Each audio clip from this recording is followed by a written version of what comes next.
I, Rachna Agarwal, welcome you all again in today's class of English. It is class 12th Rainbow English compulsory book first we are studying, and chapter 1 we have already completed, and today we are going to discuss question and answers of chapter 1. Lesson number water has been completed, and today we are going to discuss question and answers of it. So very first activity 1 we will do. Water has power to carry silt? Yes, definitely, it's true. Then the second statement is, water has played an important role in shaping the course of the earth's history. Definitely, it's true. Number third one is, water is not the basis of life. It's wrong. Water is the basis of life. It's a false statement. Then the next question comes, conservation of water and afforestation are not connected with each other. False. Plantation तो बहुत ज़्यादा connected है. Plants को अगर हम नहीं उगाएंगे तो पानी कंजर्व कैसे होगा? It is a false statement. Fourth one is false. Fifth one, soil erosion is harmful to successful agriculture. It's true. Soil erosion तो हार्मफुल होता ही है एग्रीकल्चर के लिए, क्योंकि जो फर्टाइल सॉइल होती है वो फ्लो अवे हो जाती है. So first one was true, second one was true, third is false, fourth is false and fifth is true. Now let us understand multiple choice questions. What is the true elixir of life? Definitely इसका answer आप लोगों को पता है. Water. Yes, it is water. What is the cheapest form of internal transport? Yes, you are right. Correct answer is waterways. Water in a landscape may be compared to the dash in a human face. तो ये आप लोगों ने यहाँ पढ़ा था कि CV Raman ने किसके साथ में इसका कंपैरिजन किया है? Yes, he has compared it to the eyes in a human face. So the correct answer is eyes. Much of Indian agriculture depends on seasonal rainfall. Yes, right answer is rainfall. So these were true, false and multiple choice questions we have done. Now 20 to 30 words each वाले questions हैं. Question number 1, how was Egypt made by the river Nile? जो river Nile है वो कैसे form हुई थी उसके बारे में ये पूछा गया है कि इजिप्ट की जो फॉर्मेशन है वो नाइल रिवर के द्वारा कैसे क्रिएट हुआ था. तो जब हमने चैप्टर पढ़ा था स्टूडेंट्स, तब आपको मैंने बताया था कि पानी की जो कैपेसिटी होती है कि it can carry silt in it, वैसे ही जो नाइल रिवर का वाटर है it has brought finest silt. जो फ्लो ऑफ वाटर है उसके साथ में, फ्लड वाटर्स के साथ में, और वो जो वैली है इजिप्ट की वो क्रिएट हो गई. जो फर्टाइल एरिया था उसके अंदर एग्रीकल्चर और लाइफ पॉसिबल हो पाई. तो इस तरीके से हम कह सकते हैं कि नाइल रिवर की वजह से ही इजिप्ट का जो है वो फॉर्मेशन हुआ है. Nile brought finest silt in its flood waters and created its valley in Egypt. This fertile valley proved a boon in the creation of the civilisation of Egypt. Thus Egypt was made by the Nile.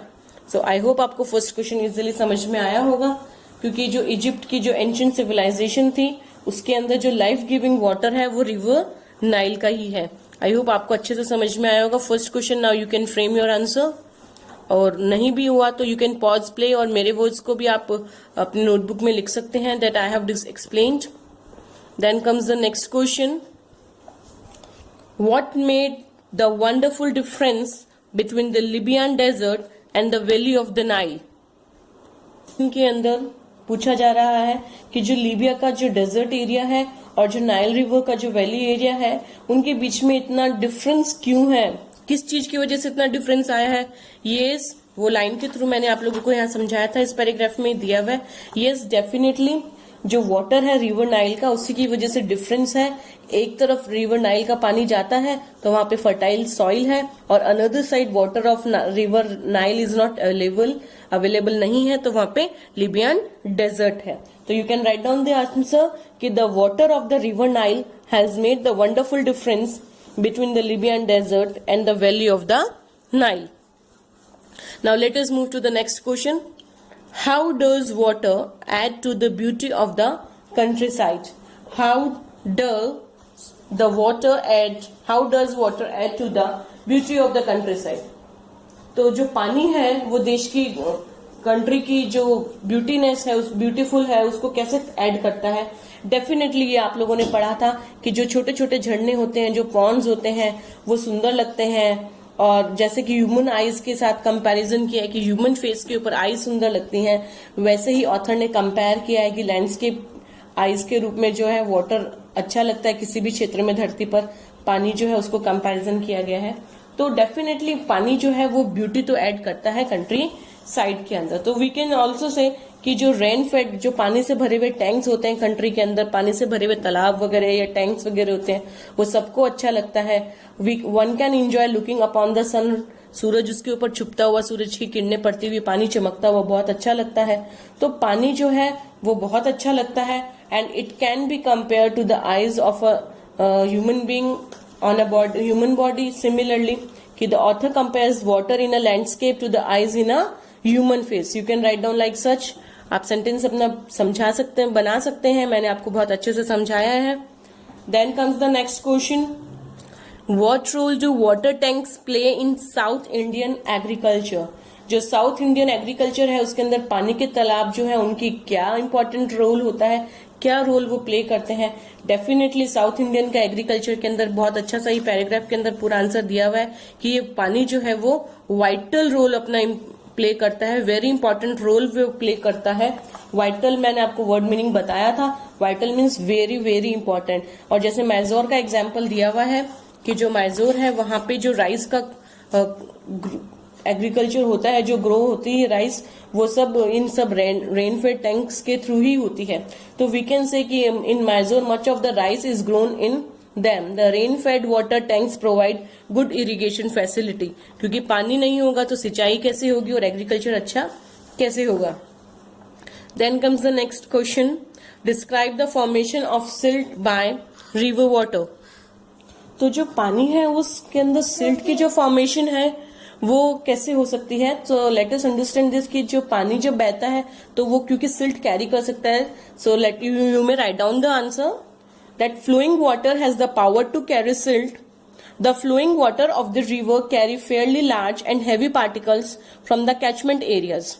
I hope students you are writing with pen paper, pause play करके आप लिख सकते हैं. The finest particles remain floating with the liquid in spite of their greater density and are laid down by the flowing water on the plains below. This silt is very fertile and it helps in growing rich crops. I'll repeat this answer. Flowing water has the power to carry silt. The flowing water of the river, I hope you can have, if you have some spelling error mistakes, then you can see also. Question number 5 का ये answer है, describe the formation of silt in river water. Answer is, flowing water has the power to carry silt. The flowing water of the rivers carry fairly large and heavy particles from the catchment areas. The finest particles remain floating within the liquid in spite of their greater density and are laid down by the flowing water on the plains below.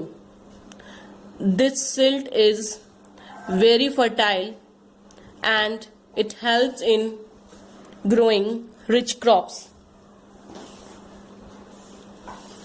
जो बहता हुआ पानी होता है वो silt ले जाने की उसके अंदर कैपेसिटी होती है। जो रिवर्स का बहता हुआ जो पानी हो, जो फ्लोइंग वाटर होता है, वो बहुत बड़े बड़े और बहुत हैवी जो पार्टिकल्स होते हैं उनको उठा के ले जाता है।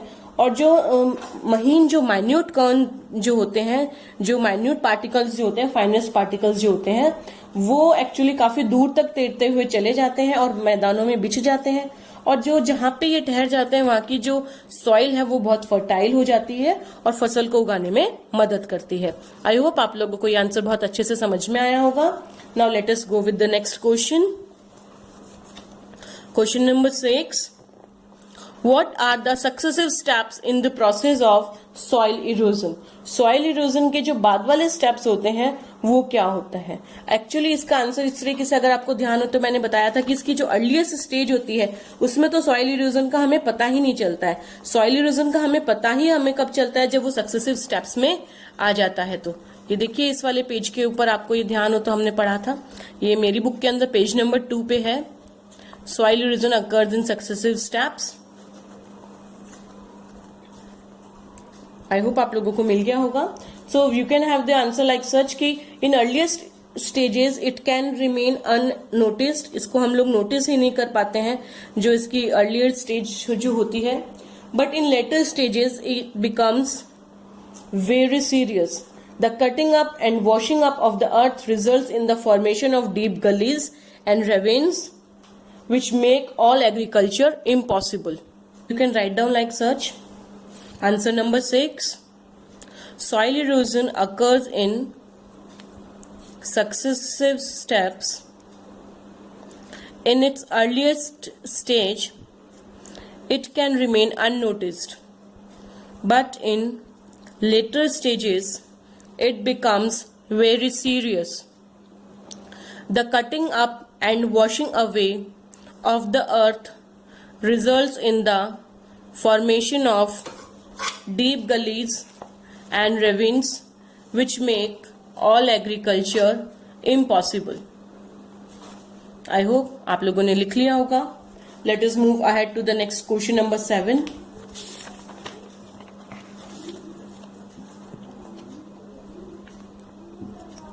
What are the various measures suggested to check soil erosion? Soil erosion को चेक करने के लिए क्या क्या सजेशन सीवी रमन ने दिए हैं, ये यहाँ इस पैराग्राफ में उन्होंने सजेशंस दिए हैं। आपको ध्यान होगा counter cultivation, planting of appropriate types of vegetations, ऐसे कुछ सजेशंस उन्होंने दिए थे। वैसे ही पेज नंबर 2 पे से आप चाहे तो ये बुक में से भी आप आंसर यहाँ से मेंशन कर सकते हैं। The terracing of the land, the construction of bunds to check the flow of water, the practice of contour cultivation and planting of trees or vegetations. Otherwise I have written it in notebook also, you can watch from notebook also. The various measures suggested to check soil erosion are, book में से ही मैंने लिखा है ये, the terracing of land in hilly areas, the construction of bunds to check the flow of water, the practice of counter cultivation, the planting of appropriate types of vegetation.